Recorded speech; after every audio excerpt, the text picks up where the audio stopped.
তাদের উপরে বন্দুক রেখে স্বাধীনতা বিরোধী জামাত বিরোধী শিবির চক্র আজকে দেশের বিরুদ্ধে যুদ্ধ করে দেশকে ধ্বংস করার জন্য চেষ্টা করলো।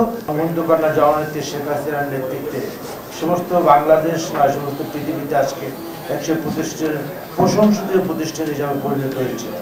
সেই প্রতিষ্ঠান আজকে ধ্বংসপ্রাপ্ত হয়েছে। এই যে স্বাধীনতা বিরোধী জামাত বিএনপি এবং শিবিরের এই সন্ত্রাসের কারণ। আমি শুধু একটি কথাই বলতে চাই যে বঙ্গবন্ধু কন্যা জননেত্রী শেখ হাসিনা তো কোটা মুক্ত পরিপত্র জারি করেছেন 18 সালের ছাত্রদের দাবির পরিপ্রেক্ষিতে, এবং আপনারা জানেন সেই কোটা মুক্ত নিয়োগই কিন্তু বলবৎ ছিল। হঠাৎ করে আমাদের হাইকোর্ট একটা রায় দিল যে সেই পরিপত্রকে অবৈধ ঘোষণা করে। সাথে সাথে মাননীয় প্রধানমন্ত্রী নির্দেশে তার বিরুদ্ধে আমরা সুপ্রিম কোর্টে গেলাম, এবং সুপ্রিম কোর্টের সাথে সাথে ওই হাইকোর্টের অধ্যাদেশ হাইকোর্টের রায়কে স্থগিত করে স্ট্যাটাস করে। তার মানে কি, ওই যে 18 সালে মাননীয় প্রধানমন্ত্রী কোটামুক্ত যে প্রজ্ঞাপন জারি করছে সেটা কিন্তু তখন অব্যাহত আছে।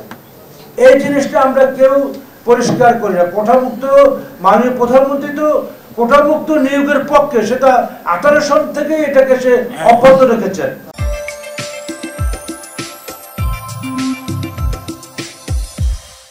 হাইকোর্টের যে এটার বিরুদ্ধে রায় দিয়েছে মাননীয় প্রধানমন্ত্রী তার বিরুদ্ধে সুপ্রিম কোর্টে যাওয়ার জন্য নির্দেশ দিয়েছেন, এবং সুপ্রিম কোর্ট সাথে সাথে হাইকোর্টের রায়কে স্থগিত করে স্ট্যাটাস করে দিয়েছে। তার মানে ওই যে কোটামুক্তর যে পরিপত্র সেটা বলবৎ আছে।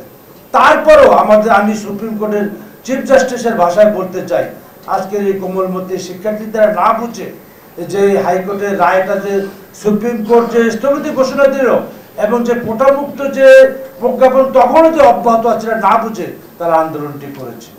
তারপর মাননীয় প্রধানমন্ত্রী শুধু প্রধানমন্ত্রী না, তিনি জাতির পিতার কন্যা, তিনি জাতির উদ্দেশ্যে ভাষণে তাদেরকে অনুরোধ করেছে যে দেখো, আমি তো তোমাদের পক্ষে, আমি তোমাদের দাবির পক্ষেই কোটামুক্ত প্রজ্ঞাপন জারি করে কোটামুক্ত নিয়োগ বিধি চালু করেছি, তোমরা একটু অপেক্ষা করো। যেহেতু এটা কোর্টে চলে গেছে, তারা সেটা শুনলো না। যাই হোক, আজকে বাংলাদেশের বিরুদ্ধে তাদের উপরে বন্দুক রেখে স্বাধীনতা বিরোধী জামাত বিরোধী শিবির চক্র আজকে দেশের বিরুদ্ধে যুদ্ধ করে দেশকে ধ্বংস করার জন্য চেষ্টা করলো। আজকে মাননীয় প্রধানমন্ত্রীর যোগ্য নেতৃত্বে আমরা তাদেরকে আবার পরাস্ত করে আবার শান্তির পথে, উন্নয়ন পথে নিয়ে এসেছি। সুতরাং আজকে আমাদের আর কথার নয়, আমাদের কাজের মধ্যে আমাদের যারা স্বাধীনতার পক্ষে আমরা আছি সবাইকে আমাদের ঐক্যবদ্ধ হবে, আমাদের কাজ করতে হবে।